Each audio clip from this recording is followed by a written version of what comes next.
everyone, this is Dan Nurilov, and I have the internet weather for this week. So in internet weather, what we try to do is we try to understand what kind of cyber threats there are out there on the internet and measure them on a weekly basis, just to keep track of maybe exploits or vulnerabilities that are up and coming. So one of the ways we do that is by looking at scanning activity across the internet. We measure scanning activity in two ways. The first way is by looking at the number of scan records per port. So how many times how many scan flows did we observe for a particular port? So this chart here represents the top 10 ports that are scanned basically the most by pretty much everyone on the internet, and it's by volume of the scanning activity. Week to week, we kind of look at the differences here. And actually, if we look at this week, there's not too much new activity that's worth mentioning. We could see, port 23 TCP is one of the top contenders. That's Telnet. We know there's a lot of IoT-based botnets out there scanning for Telnet. We could see port 445 TCP, which is generally associated with the SMB protocol, and there's a lot of, the eternal blue exploitation related to WannaCry and some other older Trojans as well, and a variety of other ports here. Very common. We see them week to week. So what I'll do is I'll kind of advance to the next slide. Well, we see the same scanning activity, but this time it's measured a little bit differently. In this chart, we're looking at the most sources probing. So this is the same list of ports organized, but now by how many IP addresses are concurrently scanning for this. And actually, we use this correlated scanning activity as a measurement of botnets out there. So we all know about botnets. You guys, we talk about it on ThreatTraq all the time. But this is our way to automatically measure that and kind of study what are the up-and-coming ports. So this week, you could see there's two interesting ports, 8291 TCP and 8728 TCP.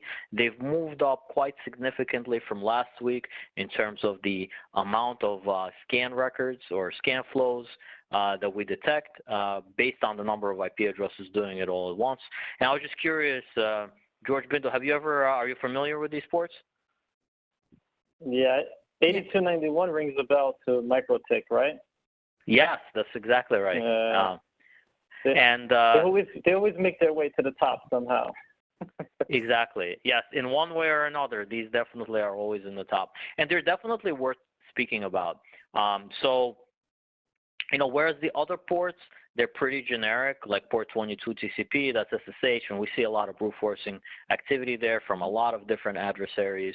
80 is a common web port, and there's lots of people looking for vulnerabilities there. But like you noted, 8291 is so unique that we can actually relate it to a specific type of device or a specific type of protocol. And you were right, it's Mikrotik. What's interesting is that 8728 TCP is also Mikrotik. And I think we've covered this several times on ThreatTraq, as you mentioned. So let's see what's new with those ports this week. Since they're so high. So looking at just charts of activity based on the last 30 days, you could see that there are peaks, obviously, of scanning in the last 30 days, and also periods when there is no scanning on these ports, which is consistent with things we have talked about it in the past on ThreatTraq, because it is something that comes up, and then the activity dies down, and here it is again. And so you could see there's millions of flow records per hour in the last, it looks like, a few days, actually. And if you look at the number of IP addresses that are doing the scanning, you see a very similar that's the bottom chart. You see very similar increases. So when there are more IP address scanning, there are more scan flows out there on these ports. The red here is port 8291 TCP, and the blue is 8728 TCP, and both of them are associated with management ports on Mikrotik devices. So over the past few times where we covered these ports on ThreatTraq, I've actually been collecting the IP addresses that are engaged in the scanning, and then mapping them out geographically on like where is the scanning coming from. So this is a view from December 10th, and we had about 15,000 IP addresses I had collected that were scanning in the last 4 hours or something like that, and I superimposed them on this map, and you could see there are definitely hotspots of where the scanning activity comes from, and there's probably a lot of reasons or ways to explain that. Why is it hotspots in certain areas versus others? But you could see that there's definitely in Southeast Asia, in India, in South America, Central America, Europe, North Africa there, the Middle East, there are a ton of devices scanning from these areas. And as we look through the different times we've done ThreatTraq, the picture hasn't really changed much. Yes, there's, from time to time, some hotspots flare up a little bit more based on the scanning activity during those hours, and others die down. But it's pretty much the same picture. And you could see this is basically, this is the latest view of it. And the activity has stayed consistent. There's lots of devices. I actually looked in the last, I think to generate this view, in the last 4 hours, I tried to figure out how many IP addresses, unique IP addresses, are doing the scanning, and there were about 95,000 IP addresses. So I had to limit the view to just the IP addresses that were the loudest. They were doing more than 2,000 attempts to scan in the last 4 hours, and from those, there were 27,000, and I randomly picked basically a third of those IPs to map out here. It's interesting. It's obviously a global problem. Not so much in the United States, I would say, with this type of threat, but definitely abroad, it does seem to be much more pronounced, the activity that's coming out of there. So this is most likely is a botnet. This botnet is obviously looking for vulnerabilities on these Mikrotik management ports. And so the question is, what are they doing? So looking at our honeypot a little bit, you could see that on port 8728, there's a protocol where the adversaries try to maybe log in, or these bots are trying to log in and probably try to brute force their way into these devices. There's a slightly different protocol on 8291. It's based on a web port, so the devices, the bots are a little bit smarter in how they communicate with the honeypot. But ultimately, if you study this a little bit more and you try to figure out, well, are there any tools out there that'll help you do this kind of scanning or brute forcing, you'll actually come to this really cool tool called MKBrutus. And this tool is written by some pen testers to help in pen testing engagements.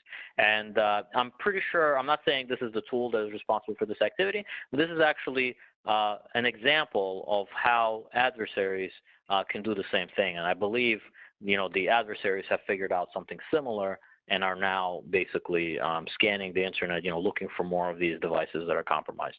So then the question is, are those devices themselves Mikrotik routers, or what are they?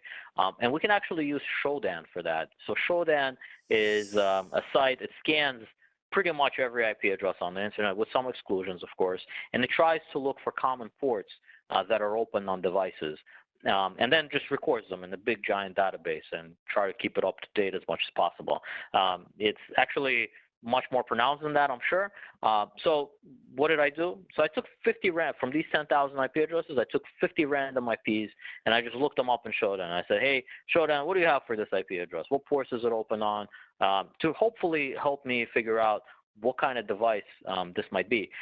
So when I did that, most of the devices didn't have any records in Shodan. And it could be a variety of reasons for that. But a few of them were actually related to Mikrotik in one way or another, and a whole bunch of them were actually related to routers that are not necessarily Mikrotik.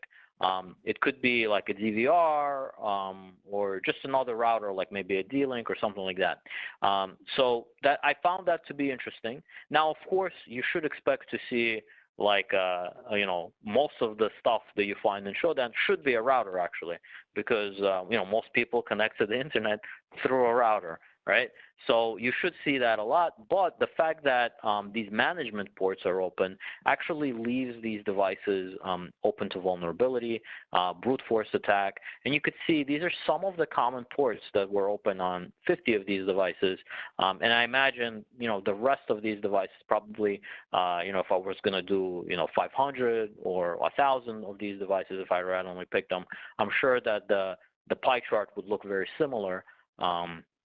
And would have very similar other ports that would point in the direction, of a Mikrotik device or some other router that adversaries are taking advantage of. So to conclude, the botnet activity is kind of strong on these ports. It's obvious that some botnet operator has control of thousands of IP addresses all over the world and is looking to expand their operation by brute forcing, basically, into Mikrotik devices and scanning for them all over the place. So as usual, we'll continue to keep an eye on it and try to understand this impact.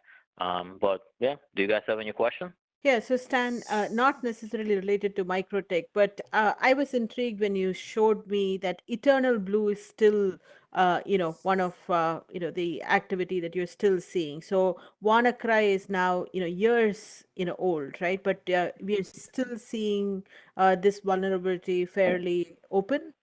Yes, unfortunately, there are lots of devices that are in the older generation that are still vulnerable and open to this, and more so, they're actually scanning, for other devices to infect. So this is how we're able to see them. There's about, I forget the latest numbers, but let's say 30 to 40,000 devices every hour, that we see actively engaged in scanning on port 445 TCP. Probably 5 to 10,000 of them are the older configure worm. But the rest likely comprise, this the WannaCry worm that was spreading. I think that was 2017 or something like that. Yeah, it was. Yeah.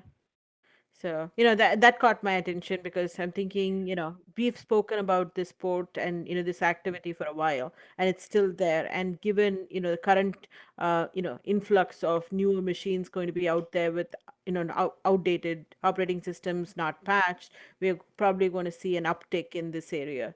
Right. So. Yes, it's amazing. Once a worm is created, it actually tends to stay around for many, many years. It does die down eventually, but it stays around. There's always seems to be, 2 to 5 devices at least, maybe 10, maybe 20, that are still infected with different things. In fact, I think maybe 4 or 5 episodes ago on ThreatTraq, we talked about an old Trojan that was spreading on port 445 TCP that even predated Configure, using a really old ancient vulnerability. And there are still 10 to 20 devices out there on the internet with this really, really old operating system of Windows running there and attempting to spread this worm.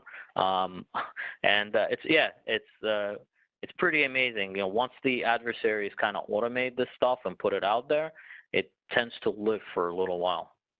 All right. Well, I think that's it for the internet weather, and I hope everyone enjoyed that. If you guys have any comments about any of the ports that you saw here today, if you have any additional information about maybe some of the botnets that are involved, feel free to comment in the section down below. Tell us what you think about this activity, and maybe you have some other interesting ports that you'd like us to explore a little bit more that aren't in the top 10 or 20. Maybe we can do that as well. So go ahead and comment, and we'll do our best to investigate it.